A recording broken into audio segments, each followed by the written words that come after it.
like I'm happy. I have fulfillment. I don't go to sleep worrying about the future or dwelling on the past or worrying about, am I gonna hit my sales goal this year that was racked up again? I'm happy.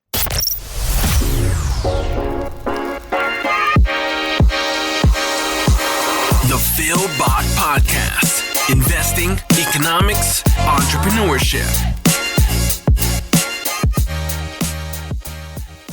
Welcome back to the Phil Bach Podcast. This is going to be a fun episode. I am joined by Vance Barse. Vance is the founder of Your Dedicated Fiduciary, and we're going to talk freedom. We're going to talk financial freedom, but also personal freedom, and specifically how Vance beat the day-to-day grind to chart out his own course. So Vance, thank you for joining the show. Phil, thank you so much for having me back. It's a pleasure to be here. All right, Vance, well, thank you for joining the podcast. And I want to start from the beginning, right? You started off in the hedge fund industry. Let's just start there. How did you get there, and what was your role in the hedge fund space? Sometimes in life, it's better to be lucky than smart. So back in the early 2000s, I moved to San Diego because I have an undergrad degree, a measly undergrad degree, I might add, in neurobiology and neurophysiology. And I thought that I wanted to be a neurosurgeon until I met with Dr. Ben Carson my senior year of college, and he convinced me otherwise. And it was really interesting, Phil. He laid out basically everything that's happened in medicine up until this point, and it was quite fascinating. So I moved to San Diego because San Diego was one of the 3 biotech hubs in the country. You got Boston, it's cold. You have San Francisco, it's cold and often cloudy. And then you have sunny San Diego. So I moved to San Diego to try and get a job in biotech, and no one would hire me because I didn't have an MBA or a PhD, and I basically didn't want to be stuck to doing lab work. So I took what I thought would be a temporary job in behavioral health care, and the owner of that company was very close with the founder of Altegris, a guy named John Sunt, who's still a great friend. We to this day, we talk and catch up. And he goes, you're always reading Investors Business Daily and Barron's and so forth. I think you should go talk to my buddy, John. He started this hedge fund company. And I'm like, no, it's hedge fund. So he gets me an interview with John. John looks at me, tosses my resume back at me across his desk, and he goes, my friend says you've done great things for building and running his business, but you have no licenses. You have no background in this industry. And really, this is in the hedge fund space. This is where people end their careers, not where people start their careers. So we wish you luck, but I'll introduce you to our chief of staff on your way out. And I stood up and I said to him, Phil, I'm not going to leave you alone until you give me a job. And he asked me what I want to do every day. I said, I want to get on a plane and travel around the country and raise money for these managers. And 9 months later to the day, they ended up carving out a role for me because I was diligent in pursuing them for a job. And that was a side project, which ultimately became their intermediary distribution of taking their platform of feeder funds to intermediaries like independent broker-dealers, RIAs, and family offices. So that's how I got my foot in the door. And how long did you spend in that role? I was at Altegris for, I think, just shy of 8 years. Carry the 2. It's a good thing I don't have to do math in my day job. But it was fascinating because when I first started there, I was the liaison between John and marketing, and John and the tech team to build out the infrastructure, and John and the one person there that was going around the country consulting financial advisors on how to use these names in clients' portfolios and getting selling agreements and so forth. And ultimately, I was promoted to cover the Southeast and lived out of a suitcase for many years. And in that role, I learned way more than I ever bargained for, particularly about the inner workings of the financial services industry.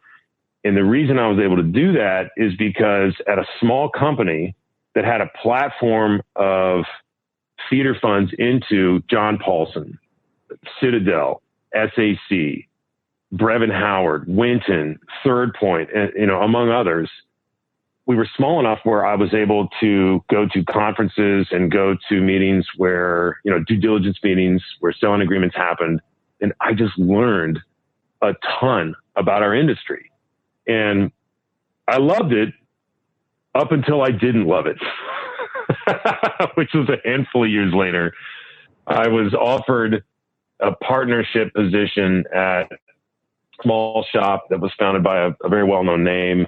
And I was there for 5 months, and life decided to show up. And if there's one thing I've learned, Phil, it's that life is what happens to us as we're trying to implement our plans. Well, tell me about that point where you started to get fed up. You'd been working in a space for a little while, and you started to see things you didn't like. You stopped having fun. What was going on at that time? I remember the joy that I used to have when I was living out of a suitcase, typically multiple cities a week. It is a young person's game. It was really fun. I was able to meet so many great people in different cities and build relationships with financial advisors in different states and different cities. But as the platform grew that I was representing, meaning as the product lineup grew, particularly when mutual funds became available and we got selling agreements with wirehouses, that role transitioned from a very consultative institutional RIA or family office oriented type of role to being a mutual fund wholesaler, if you will. And I remember distinctly being invited to do walkthroughs. Have you ever heard of these things? No. A walkthrough is when a wholesaler goes to a large office like a wirehouse or a bank, or maybe even a large multi-ensemble advisor practice.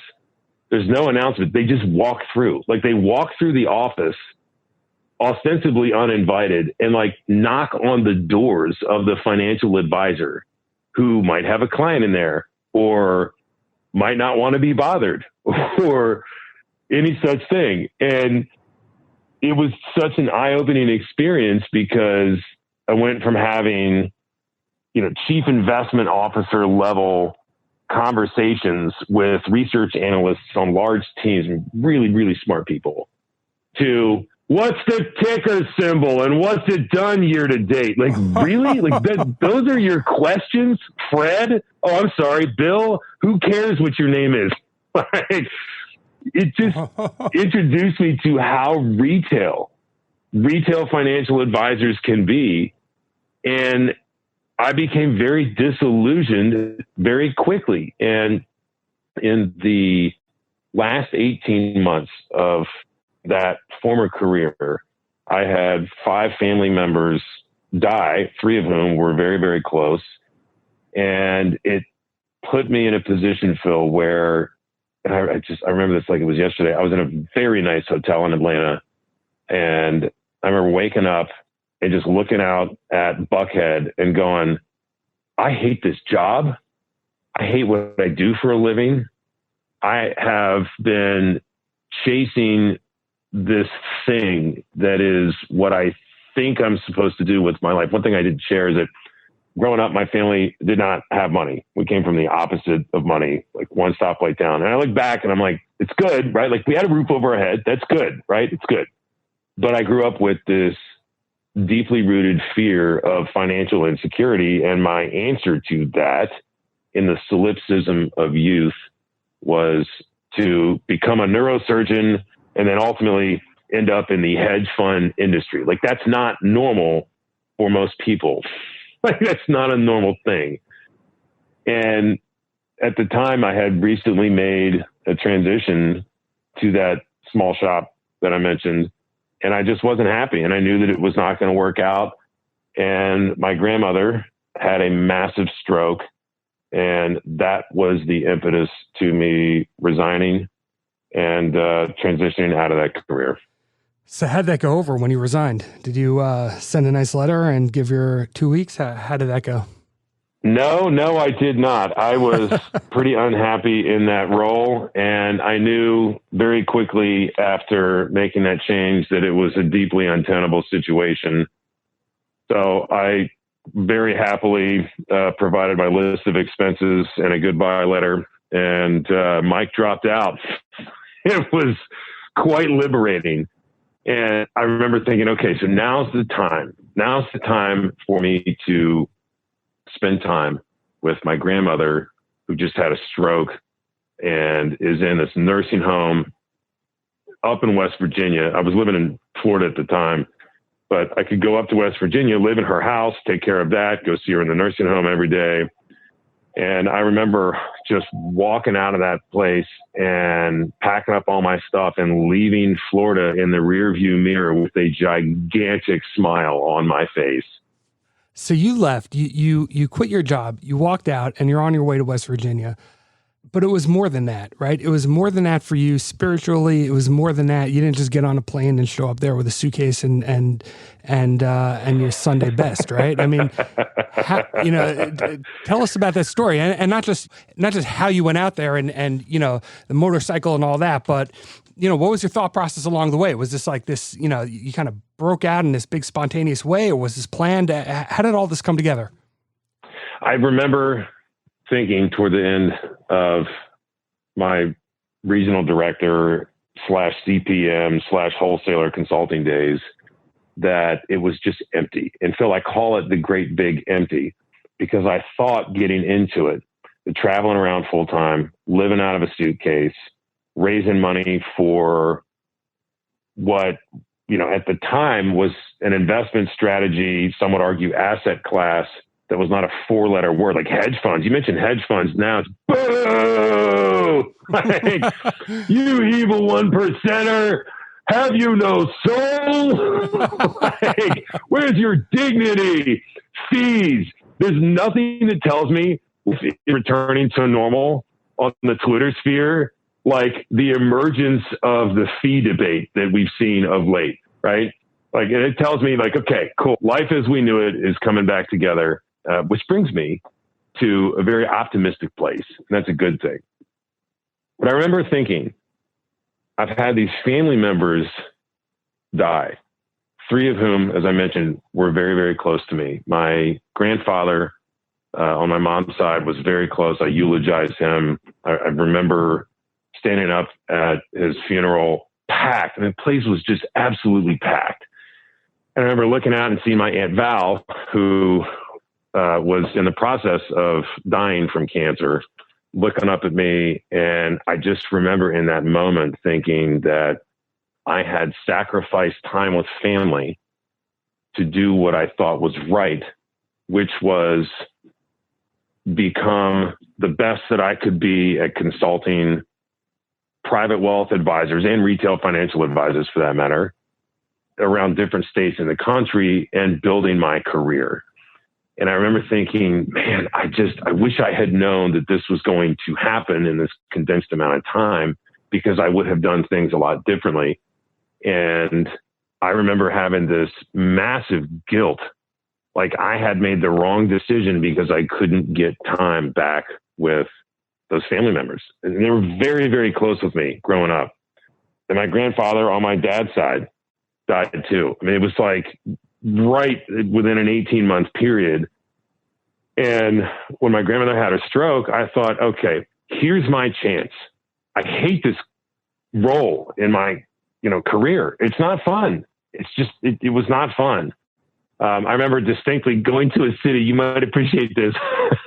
So there was a regional manager at a particular institution who was like, Vance, we want you to come in and educate all our advisors on your platform.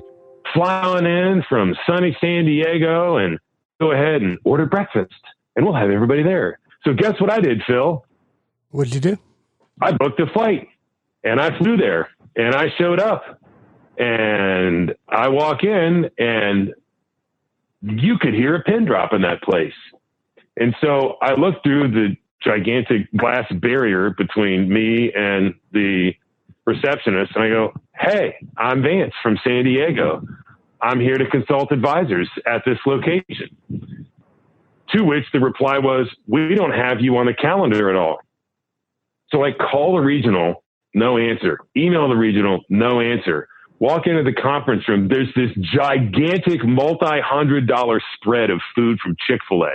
I mean, like, amazing spread, right? If you like trans fats and triglycerides, like, this is your spread, right?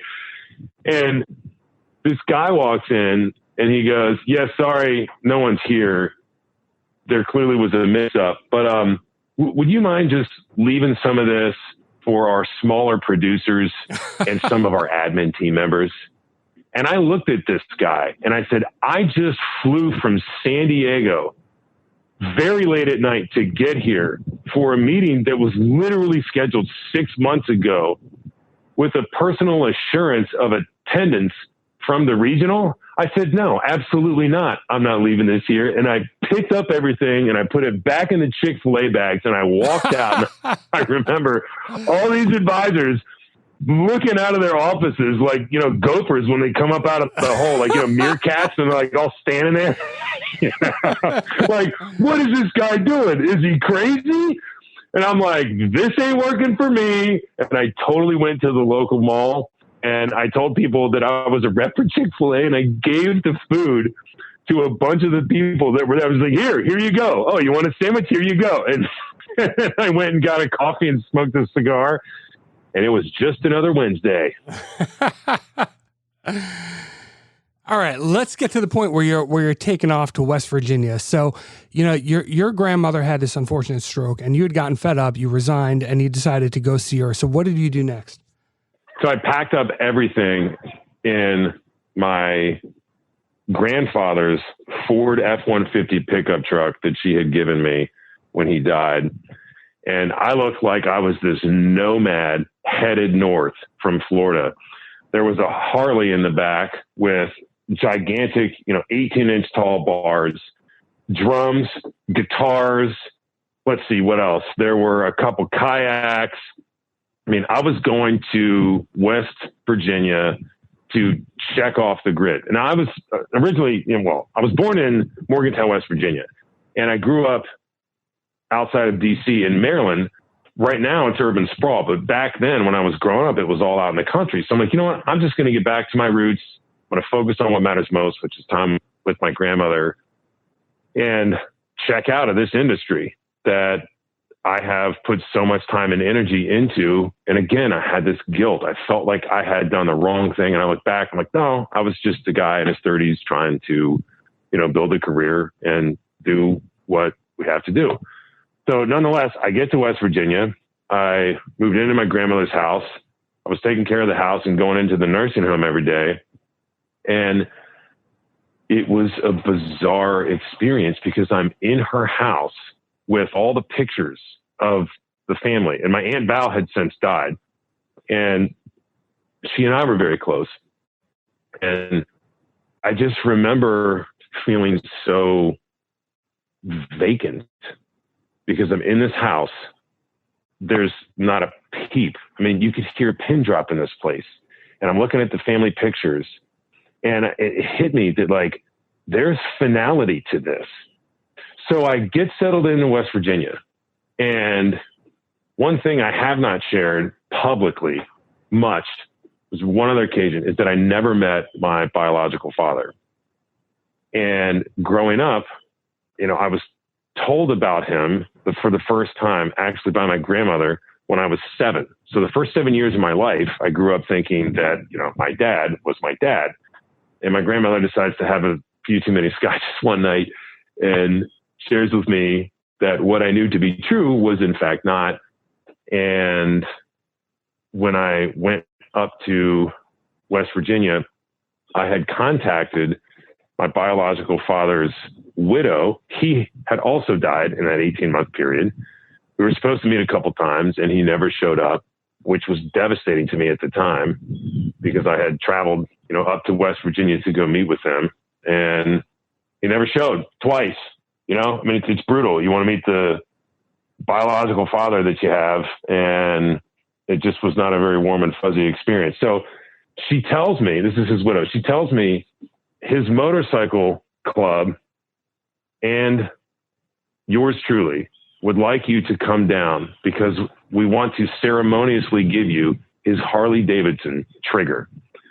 And I thought, why not? I'm living up around the Morgantown area, and I decided to go on down and meet them. And it was such a liberating experience because I had set out from Florida and quit my job in the pursuit of happiness and freedom. And I thought there's never been a better time to go and meet these people, to face it head on and to get closure with this thing that I had been carrying with me, all my life. And it was amazing. I remember going up to his gravesite for the first time. And growing up, Phil, I used to tell myself, if I ever go and see him at his gravesite, I'm going to say this or I'm going to do that.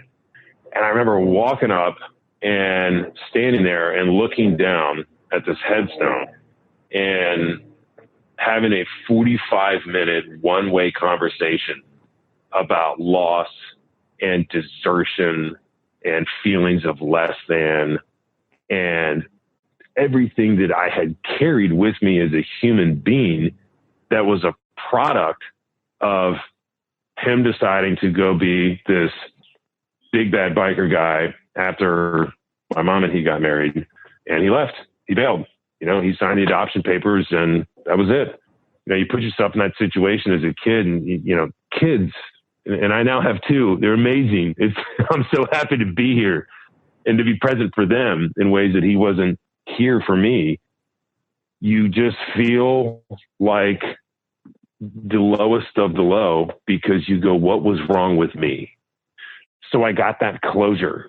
And if it had not been for me quitting my job and going up to West Virginia to be with my grandmother, who had this massive stroke that left her, by the way, bedridden for the balance of her life. We didn't know it at the time, but for the remaining almost year that she was alive, she would never walk again. And the whole left side of her body, would never work. And if it hadn't been for those things, which were very painful at the time and difficult decisions to make, I wouldn't have had that opportunity. And then they gave me the bike. Now, I've been riding Harleys for upwards of 20 years at that point, but this bike trigger was, the bike to have. It was a Screaming Eagle Street Glide, all souped up. It had every bell and whistle possible. And so you get on this thing and you hit the throttle and you very quickly realize why it was named Trigger. This thing hauled absolute ass. It screamed. So here I find myself going into this motorcycle club. Think about this. So rewind a handful of months. I'm living out of a suitcase, traveling on someone else's dime, but getting upgraded to first class. I thought I had. You were living the hedge fund life. Right. The private wealth advisors, to, hey, Teddy, grab me a beer, man. This old boy Vance is here. I remember pulling up to this place. It's like a fortress, cameras, biker. It's like when you close your eyes and you think of the stereotypical motorcycle club, like a real club. I don't mean like, wild hogs, like 7 guys from a neighborhood going cruising on a Sunday. I'm talking, this is a lifestyle, man. This is a commitment. This is an organization. It was just so fascinating to me. And I heard stories of him that gave me such a different perspective. And some of them were really difficult to hear because, I'm hearing, he was such a great man and he was such a wonderful person. And I kept going, but he ditched me. He completely left me and my mom. And thank God that, my mother remarried and so on and so forth. But it was just fascinating to go from a private wealth office or investment committee meeting with white shirt, red tie, cufflinks, Alan Edmonds, blah, blah, blah, blah, blah, to that. And I felt completely free. I felt like I had finally, for the first time in my life, really come alive, if you will. And then my grandmother died. And that was the moment in time when I decided to do something that I had always wanted to do. And I had come to learn that my late biological father had always wanted to do, but couldn't, which was ride around the country on a Harley. You get on a bike, you get on your father's bike, this incredible bike, and you're riding out into the open road. What is it? I mean, does that give you that feeling of freedom that I can imagine? But I mean, did it live up to the image of it?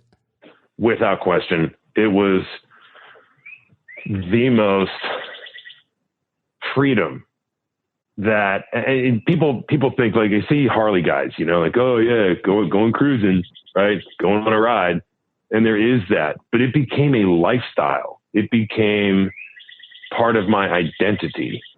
And I left West Virginia and I was like, you know what, I'm going to go to Sturgis. And I remember riding to New York and Chicago and ultimately Sturgis. And it's a hard thing to describe unless you've actually been on it and done it. But in the months that had evolved from when I resigned from my career with, you know, my very trimmed beard and, you know, the way I look now, I had grown this beard that was halfway down my chest and hair that was halfway down my back, which, you know, ultimately ended up getting donated in honor of my Aunt Val, who had gotten breast cancer that had metastasized just everywhere. It was just terrible. It's just absolutely terrible. So I used that opportunity to not only live this life of freedom on the open road, but also metaphorically bite my thumb at the establishment by growing very, very long hair. And people treated me differently, by the way. Like when you walk into a grocery store and, you know, you're 6 foot something and 250 pounds covered head to toe in motorcycle gear, people treat you differently than, you know, when you're 185 pounds and clean cut. How about that? Yeah. Yeah. I bet they do. But I remember getting on the bike and, you know, I had all the travel gear and blasting ZZ Top or Black Sabbath or Black Label Society or the Rolling Stones or whatever, and just cruising on the open road. And people honk, people wave. It's like it's the most freedom that you ever feel. It's fantastic. It's liberating. It's life on the open road. And I had no agenda. I had no schedule. I had no responsibility, no accountability. And I set out for roughly a year to have the absolute best time of my life. And thankfully, I was very successful at that. That's incredible. Well, tell me, I mean, what was the moment that, I mean, eventually you did come home, right? You're in California, back in California now. You got a family, you've got a whole nother business, which we'll talk about. But what was the moment that you decided that it was enough, that it's time to go home and start your life? Well, so let's go back to Sturgis so that I can then answer that question. I distinctly remember riding through the Badlands and pulling off the side of the road toward the end. And I met this couple who, oddly enough, was from not too far from where my biological father lived in West Virginia. And it turns out they knew him. And it was just so surreal because here I am, I'm on his bike riding the trip that he never got to do. And I met a couple randomly that knows him. And I rode into Sturgis and went to the Buffalo Chip, which is a gigantic concert venue. And I watched Leonard Skinner play, which to most people, they're like, Leonard who? But to people who are, 55 plus, like, you're going to know who Leonard Skinner is. And it was amazing. I'm sitting there, there's bikes to my left, bikes to my right, bikes in front of me and behind me. The concert stage is pretty huge.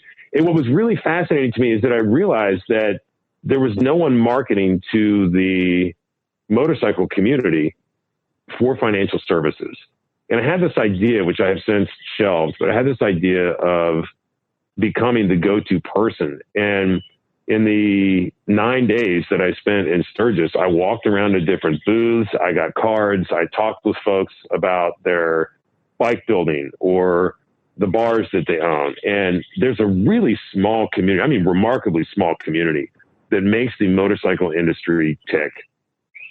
So after Sturgis, I was heading down to Denver and then ultimately to Seattle. And I remember on the trip from Sturgis to Denver, riding along and going, you know, maybe, just maybe, I might be able to meet enough people in this community to raise, I don't know, 25 or 30 million. Because at the time, wholesaling had become very, very commoditized.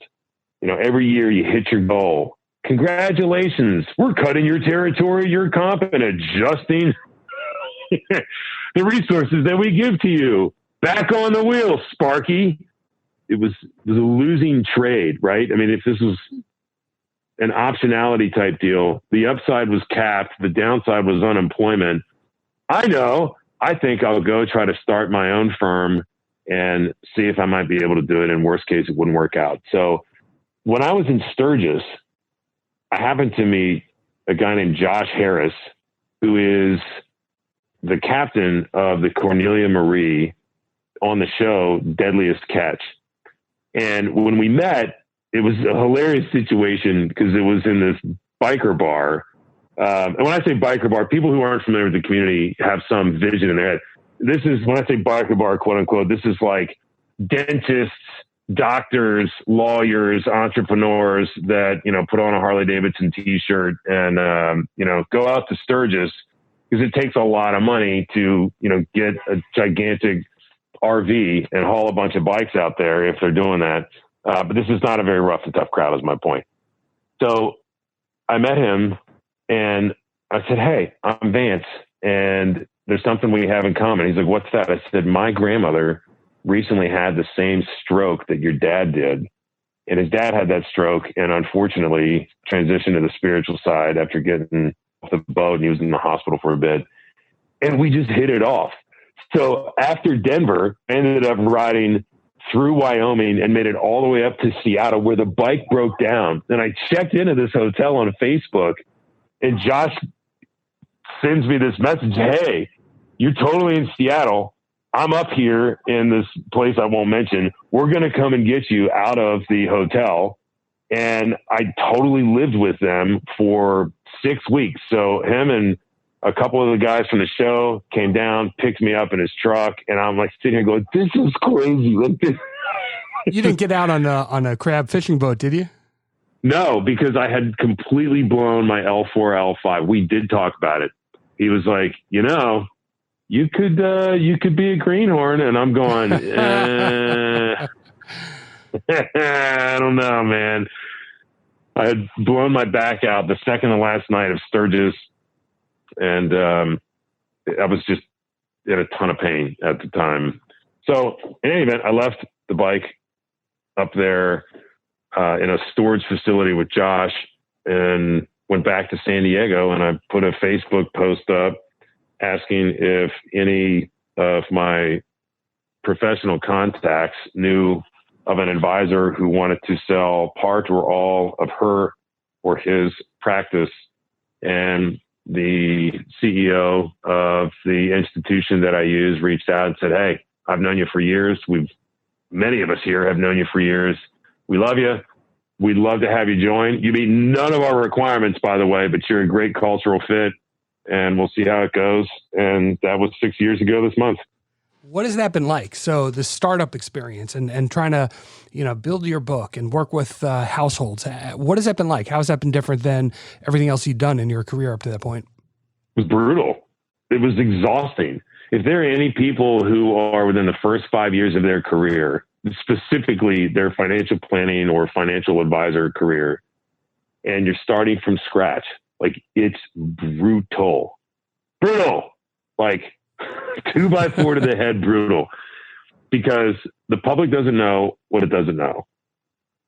Commercials and perception have created a view of our industry as, and that's a whole separate story, but there's the view, I call it.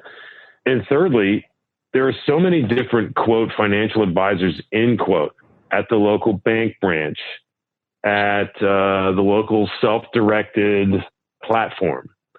Your P&C agent might also be a, quote, financial advisor, end quote.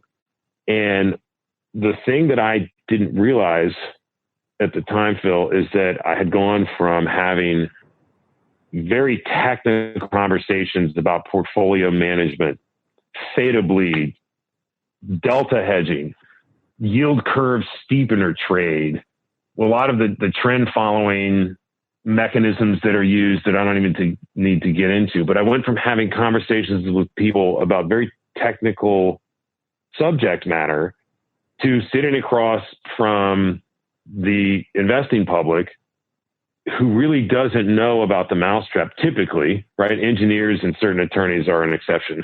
They love to get into that. But I didn't know how to have the conversation. And it took me a while to learn how to have that conversation, because I'm a see one, do one, teach one kind of guy. Sometimes I look back and I'm like, maybe I should have gone to med school. I have no idea. But I had to learn the art and science of having the conversation, because it's tough. You meet a stranger, and even if it's a kind of a warm introduction, lots and lots and lots of people have financial advisors that they're happy with, because if they've had that person for, I don't know, 3, 5, 10, 25 years, their account typically, not always, because I know compliance is listening to this, their account typically has started bottom left and over time has gone up toward top right, right? They don't know the difference. They just look at it and they're like, this thing's good. The beauty of a bull market. Right.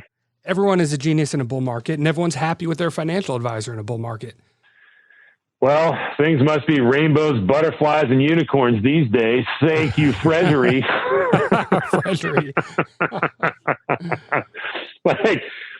Federal Reserve Act prohibits the Federal Reserve from buying anything other than mortgage-backed securities and govies. I know. We'll just go ahead and hire first name, last name over a gigantic asset management firm who can go ahead and tell us what to buy. And we'll just open up special purpose vehicles over at the Treasury, because there's no mention of that. And we'll just create it out of thin air. Like, this is amazing. If you or I did it, we'd go to prison for doing that in our garages, but it's okay if the federal government does it. It's no problem, right? Just whatever. Fly on the wall, not even here. But the whole point is that I had to learn how to have the conversation. And 3 years ago, I pivoted, to use a word that is now overwrought on the heels of 2020. I pivoted from the, hey, let me have a second look. I'll look at the portfolio and give you some suggestions, to the first 15 minutes are on me, and then the firm is retained, and we need estate planning documents, tax returns, investment account statements, a household balance sheet, and every insurance policy that you have. And people go, whoa, my current person has not asked for all that information. Why do you need that? And I say simply that my firm is here to evaluate what planning gaps they have and fill them, because I realize that I can't pay my mortgage on giving free advice. That's one thing I wish that I would have learned sooner in this industry, because there are people out there that are all ears.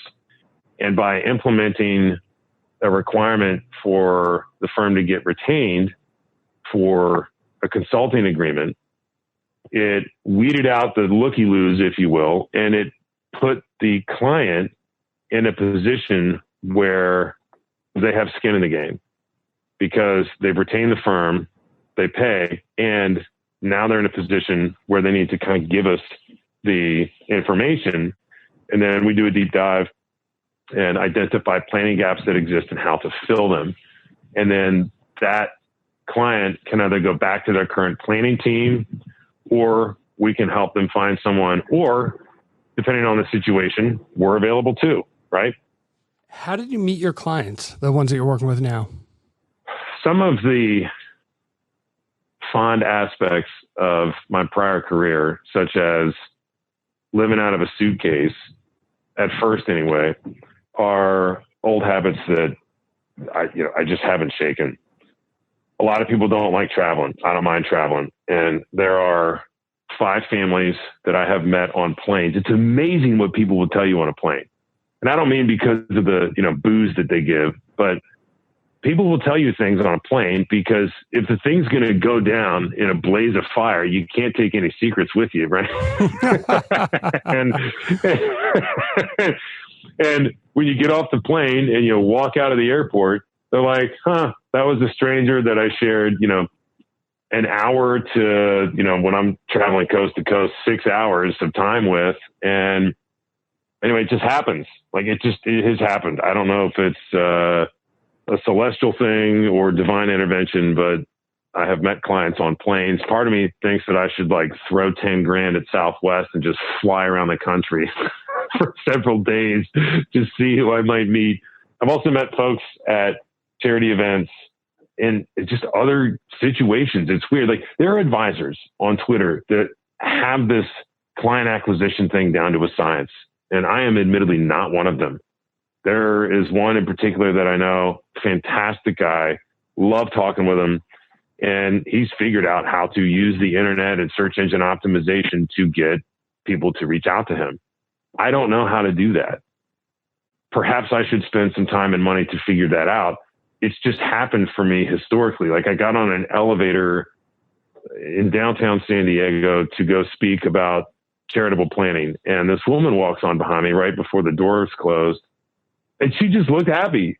And I looked at her and I go, "You look really happy today." And she looked at me and she goes, "Well, I'm about to get a divorce and sell one of my companies. I'm having a great day."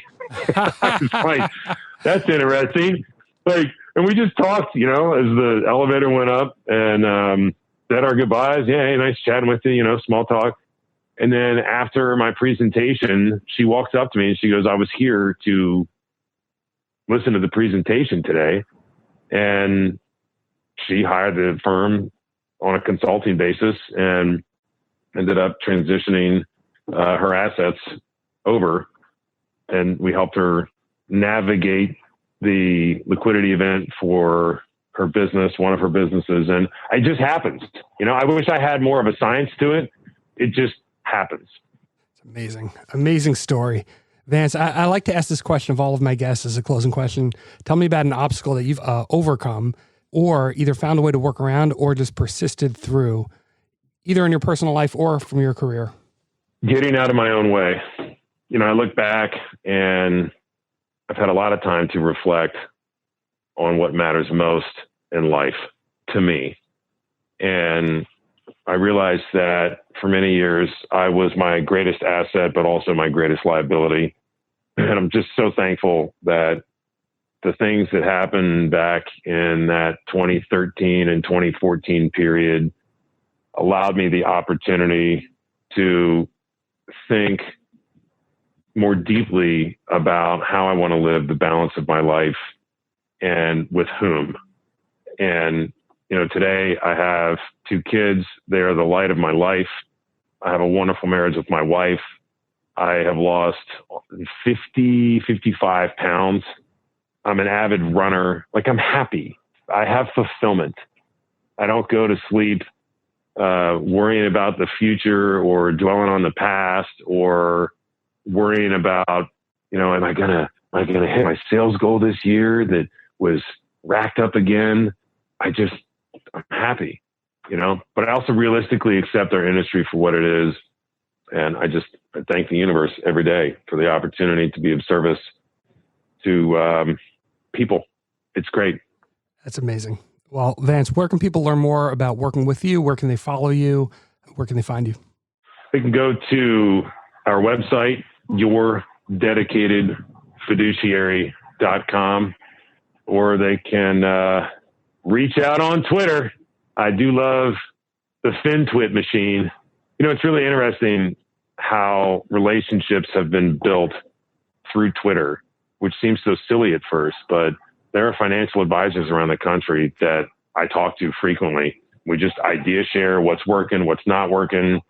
Someone else or me might have a bad day. Like, you know what? We're all allowed to have bad days where it just things seem a little overwhelming, or there's a great new way to resonate with clients, whatever the case may be. It's just been great.